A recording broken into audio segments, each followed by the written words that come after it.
మనం గుడికి వెళ్ళగానే మొదట చేసే పని గంట కొట్టడం. కానీ దీని వెనుక ఉన్న అసలైన సైన్స్ మీకు తెలుసా? సాధారణంగా గుడి గంటలను మామూలు ఇనుముతో చేయరు. వీటిని కాడ్మియం, సీసం, రాగి, జింక్, నికెల్, క్రోమియం మరియు మ్యాంగనీస్ వంటి 7 రకాల లోహాల 7 మెటల్స్ మిశ్రమంతో ఒక ప్రత్యేకమైన నిష్పత్తిలో తయారు చేస్తారు. గంటను కొట్టినప్పుడు మన మెదడులోని ఎడమ మరియు కుడి భాగాలను ఏకం చేసే ఒక విలక్షణమైన శబ్దం పుడుతుంది.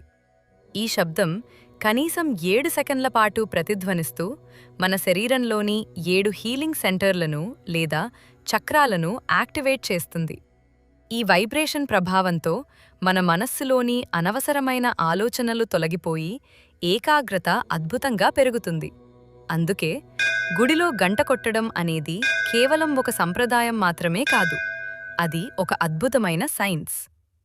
ఇలాంటి మరిన్ని ఇంట్రెస్టింగ్ విషయాలకు సబ్స్క్రైబ్ చేయండి, తెలుసా?